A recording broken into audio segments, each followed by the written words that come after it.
Selamat siang semuanya. Perkenalkan, nama saya Niluh Natasha Mas Febrianti. Saya dari kelas 4E ingin menjelaskan bagaimana cara pembuatan dari instruksi 5 ini. Nah, yang pertama yaitu pembuatan dari kertas kerja, di mana informasi yang berkaitan dengan kertas kerja ini diperoleh dari halaman 17. Yang pertama yaitu angsuran pajak penghasilan PT 2 Motor untuk bulan Desember 2012 sebesar 20 juta dan PPh tahun 2012 adalah 350 juta dan PPh pasal 22, 23 dan 24 yang dapat dikreditkan selama tahun 2012 adalah 50 juta. Nah, yang perhitungan PPh pasal 25-nya ini ditulis sebesar 20 juta dan yang kedua perhitungan PPh pasal 25 bulan Desember itu 350 juta dikurangi 50 juta dan dibagi 12 karena pada akhir bulan Desember. Kemudian mendapatkan hasil 25 juta ini. Jadi PPh bulan 25 April sampai Desember masing-masing sebesar 25 juta. Kemudian perhitungan biaya-biaya pendukung laba rugi. Di sini ada yang kedua ada perusahaan membayar biaya asuransi tahun 2015 sebesar 150 juta termasuk di dalamnya biaya asuransi kecelakaan untuk mobil isi direktur sebesar 10 juta.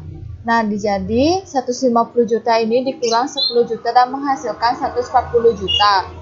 Kemudian perusahaan mengeluarkan biaya bahan bakar selama tahun 2015 adalah 60 juta. Buat akuntansi 60 juta dan menurut pajaknya juga 60 juta.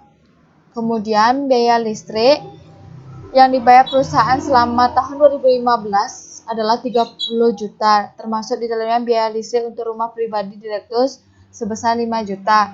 Jadinya menurut akuntansi 30 juta dan menurut pajaknya 30 juta dikurangi 5 juta dan sebesar 25 juta. Kemudian biaya telepon perusahaan selama tahun 2015 yang telah dibayar adalah 36 juta, termasuk di dalamnya tagihan telepon untuk kepentingan pribadi pemegang saham sebesar 6 juta.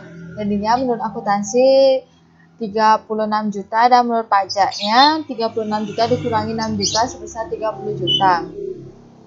Kemudian biaya kerugian piutang itu perusahaan menggunakan metode cadangan kerugian piutang untuk menghapus piutang dagangan setiap tahun. Ringkasan rekening cadangan kerugian piutang tahun 2015 adalah sebesar 45 juta. Taksirannya itu taksiran kerugian piutang tahun 2015-nya yang ditaksirkan saja. Pajaknya tidak ada. Kemudian biaya pemeliharaan kantor.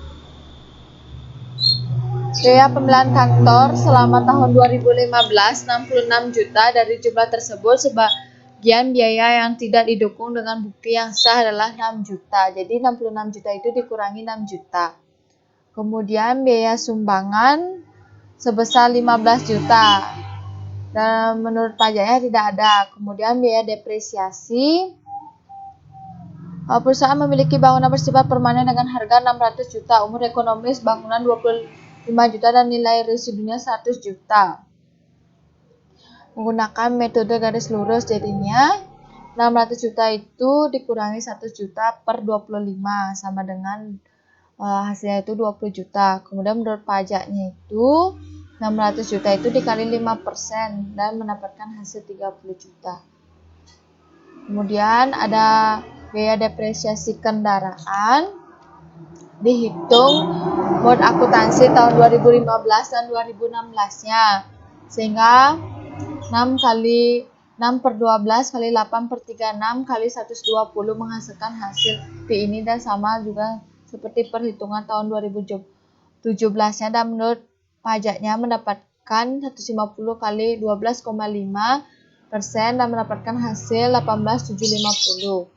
Setelah itu biaya depresiasi peralatan kantor menurut akuntansinya itu tahun 2017 54 juta kali 1/4 dapat 13.500. Menurut pajaknya 15 juta. Setelah itu biaya depresiasi mebel menurut akuntansinya itu 2/4 kali 50 juta yaitu 25 juta, dan 2/4 kali 25 juta itu 12.500.000. Tahun 2017-nya 2/4 kali 12.500.000 kurangi 3.750 jadinya 2.500.000. Pajaknya 50 juta dikali 25% sama dengan 12.500.000. Setelah itu biaya promosi menurut akuntansinya 200 juta dan menurut pajaknya 10 juta karena dalamnya biaya pembelian hadiah untuk anak direktur. Kemudian ada perjalanan dinas. Perjalanan dinas itu 60, menurut akuntansinya 65 juta dan menurut pajaknya 65 juta dikurangi 15 juta jadinya 50 juta. Dimana dapat 15 juta ini karena pembelian tiket untuk anak pemegang sahamnya jadinya dikurangin. Habis itu persediaan barang dagangan pada awalnya menurut akuntansi 325 juta dan menurut pajaknya 305 juta juga, dan akhir periode akuntansi sebesar 293 juta ini dan 175.000 dan menurut pajaknya juga 293 175.000. Habis itu kita membuat koreksi fiskalnya. Akun-akun yang di sini itu ada rekening menurut komersial, koreksi fiskal positif dan negatif, dan menurut pajak. Nah, di sini ada positif dan negatif, di mana dikatakan positif dan negatif, yaitu positif ini yaitu yang tidak berhubungan dengan keuangan perusahaan. Jadinya dia mengurangi dari biaya-biaya komersil yang di sini. Nah, jika dikatakan negatif ini, dia dikatakan apabila dia menambah dari biaya perusahaan itu jadinya ditaruh di negatif sehingga biaya komersial itu ditambah dengan biaya negatif. Nah, kita mulai HPP, persediaan awal kita tulis, kemudian angka-angkanya di sini ini kita dapat dari kertas kerja sebelumnya. Kalau yang biaya gaji ini kita dapat dari tugas sebelumnya yang pada rekapitulasi yaitu sebesar ini. Kemudian kenapa saya bisa dapat 25.920 ini, karena dia itu mengurangi dari biaya gaji yaitu sebesar di biaya natura 25.920. Setelah itu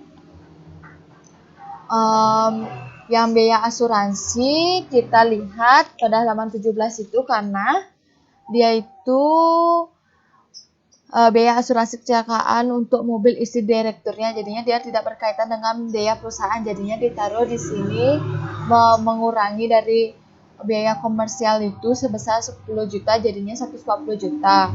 Kemudian biaya bahan bakar tetap tidak ada pengurangan atau penambahan. Kemudian biaya listrik itu karena dalamnya biaya listrik untuk rumah pribadi direktur sebesar 5 juta jadinya dia tidak berkaitan dengan uang perusahaan, tidak berkaitan dengan penjumlahan dari uang perusahaan, jadinya dia dikatakan pengurangan. Jadinya di sini ditaruh 5 juta jadinya 30 juta dikurangi 5 juta sebesar 25 juta. Kemudian biaya telepon itu untuk kepentingan pribadi pemegang saham itu sebesar 6 juta, jadinya kita taruh di positif. Jadinya 36 juta dikurangi 6 juta sebesar 6 juta. Jadinya 30 juta. Kemudian biaya kerugian piutang sebesar 5 juta.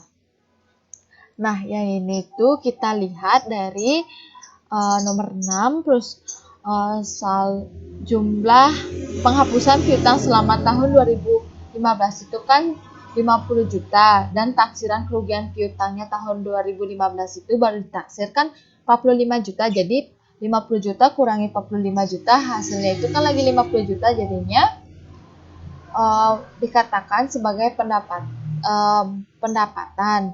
Jadinya 45 juta ditambah 45 juta.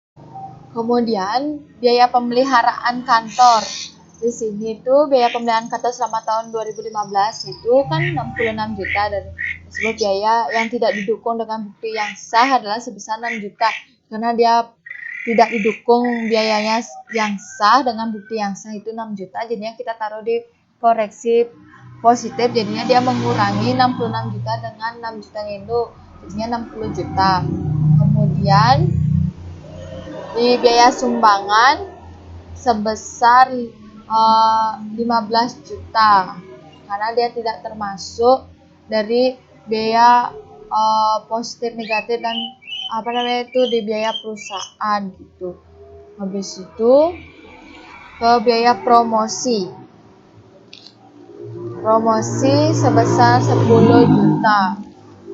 Di sini dalamnya biaya pembelian hadiah untuk anak direktur, jadinya dia tidak berkaitan dengan perusahaan, jadinya ditaruh di positif, jadinya dia mengurangi 200 juta kurangi 10 juta, jadinya 190 juta.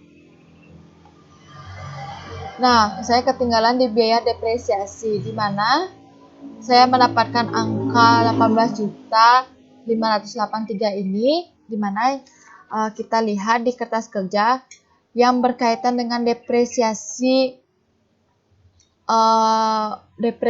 ini kita tambah yang menurut akuntansi, kita cari yang tahun 2017-nya, kita tambah semuanya yang berkaitan dengan depresiasi, kemudian dikurangi dengan menurut pajaknya yang tahun 2017 juga, sehingga kita mendapatkan hasil seperti segini.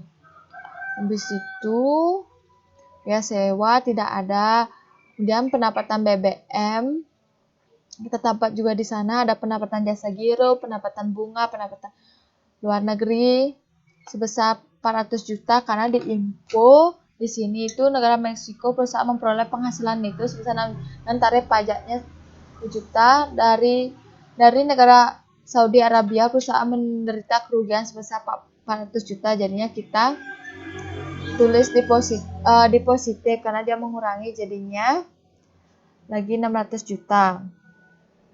Setelah kita buat ini, kita mendapatkan total laba setelah pajak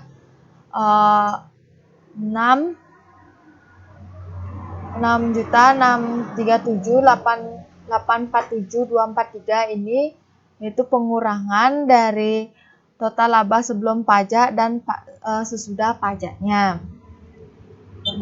Kemudian kita menulis omset peredaran brutonya, PKP, pembulatan, habis itu perhitungan fasilitas, habis itu PKP non fasilitas sudah kita dapatkan. Kemudian kita membuat laporan laba rugi komersial sama seperti tadi.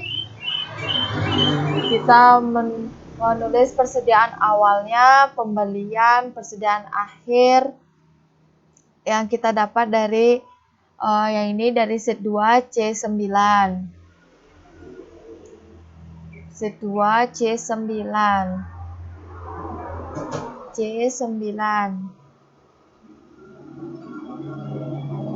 Nah ini tuh kayak rangkuman dari sheet 2.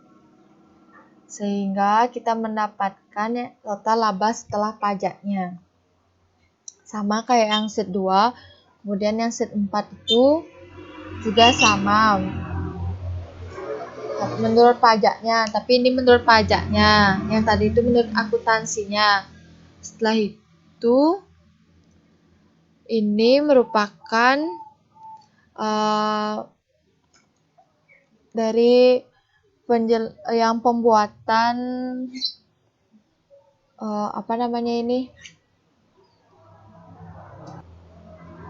ini tuh pembuatan dari PPH pasal 22-nya dan yang berhubungan dengan tugas sebelumnya. Sini ada PMA yang sudah yang dikali 1,5% dari penjualannya. Sekian dari presentasi dari saya. Jika ada kekurangan mohon maaf. Saya akhiri dengan ucapan terima kasih.